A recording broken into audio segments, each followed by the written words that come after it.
Hey everyone, welcome to It's Not Monday, where every week we bring to you a different knot commonly employed within the fire and rescue arena. This week we're going to be covering the figure eight knot and the figure eight follow through.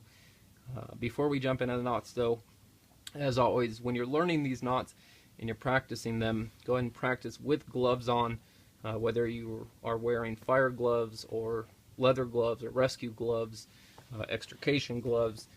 In real life, we will most likely have gloves on while we are tying knots, so that's how you want to practice, because as we all know, wearing gloves reduces our dexterity and minimizes our tactile sensation.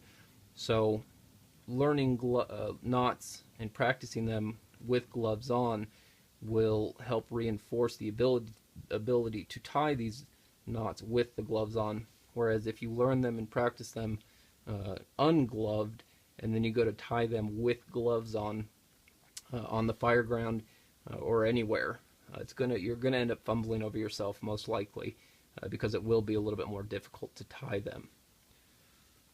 So we'll jump straight into the knot. Now obviously this is called a figure eight knot because when you've tied it correctly, you have a figure eight. So the knot itself creates a figure eight, which is why it's called the figure eight knot. Now this is a very simple and basic knot to learn, which is why it's one of the most commonly found knots within a rescue setting.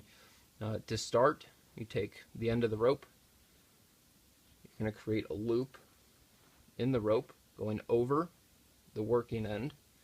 Right, let's say this end is attached to something, a litter basket or a person.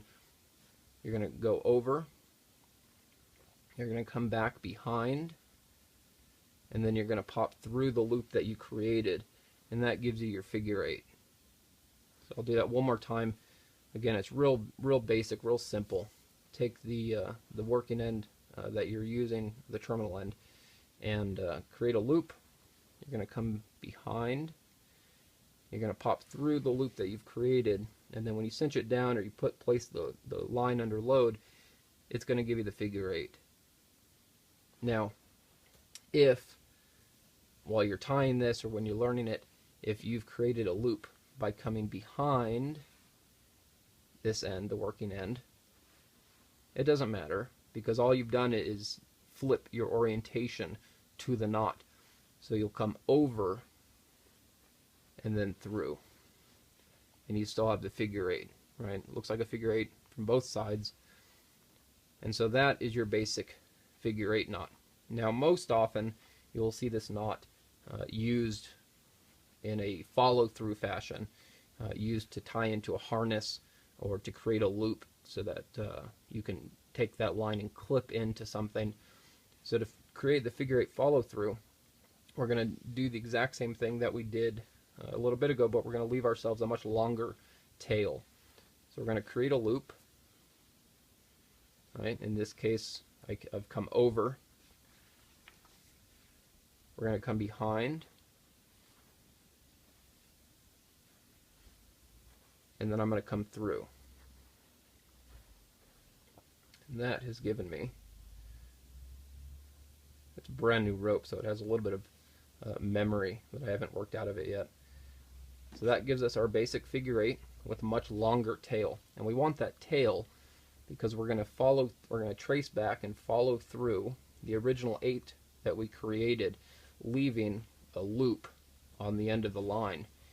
And you want to leave a long enough tail to do this. Now, following through or tracing back takes a lot more line or rope than what most people think. So leave yourself a little bit extra. The worst case scenario is that you have a very long tail, which is fine because you can use that to tie a safety knot after you're done.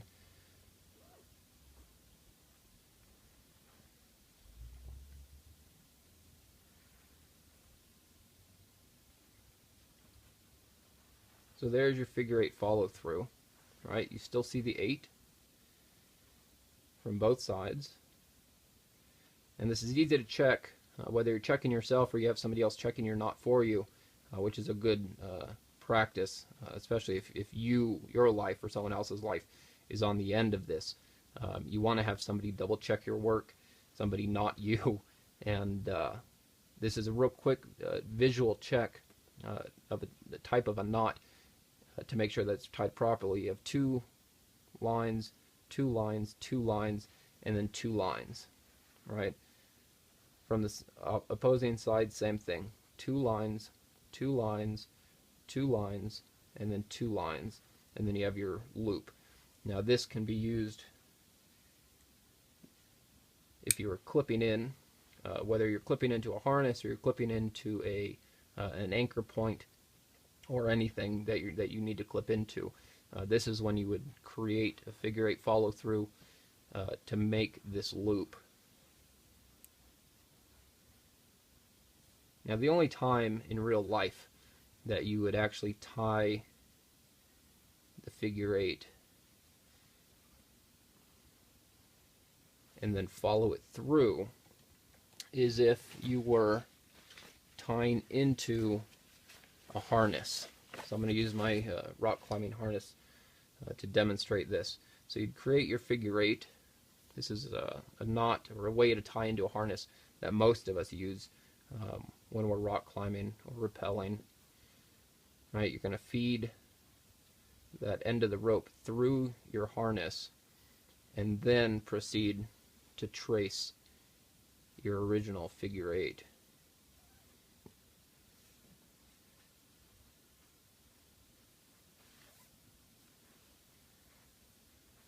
And then you place it on a load or tighten it down, and then what you've done is you've tied yourself into the line without the use of a carabiner. So now you are tied directly to the system, right? There's no way to unclip or get out of the system without backing the knot out, which when you're rock climbing, that's usually how it's done. And it's simply because a carabiner is a point of failure. So if you tie yourself directly into the system or onto the line, it's one less thing that can fail. So one less thing that can kill you. Now,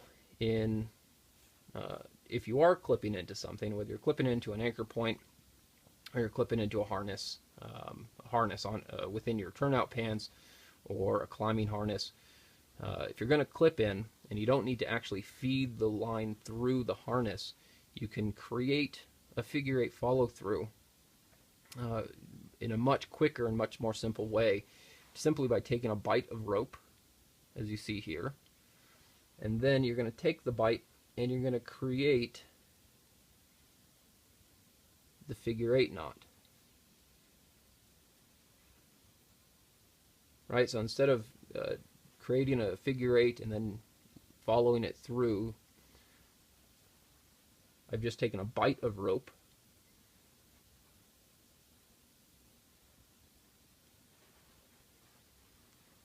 and then tied a basic figure 8. And then what that's given me is a figure 8 follow through,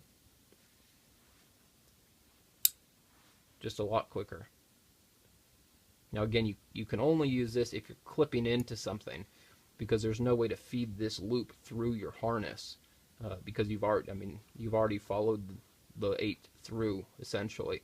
Now this is somebody told you to create a figure 8 follow through, and you were clipping into something, you can tie it that way, which is obviously very quick and very simple.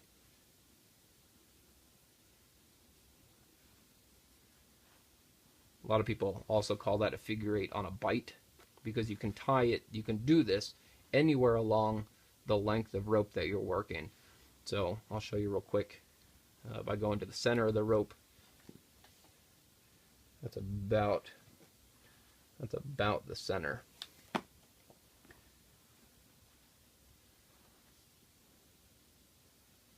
Right, I've come around, or come behind rather, and then through. As you can see, this rope has quite a bit of memory in it. It's brand new off the spool, and sometimes brand new rope doesn't like doing what you want it to do. But there is the figure 8 on a bight, or figure 8 follow through. Right? I've created the loop. I have 2, 2, 2, and 2. But it's technically in the center or near the center of the rope. So there's your figure 8 and your figure 8 follow through. If you have any questions, feel free to post them in the comments and or on our Facebook page at facebook.com/keep calm and train your rookie. If you have knots that you'd like to see tied or demonstrated, go ahead and leave those in the comments or post to the Facebook page as well, and we'll make sure that we get them up as soon as possible in the coming weeks. So there you go. Be safe, guys.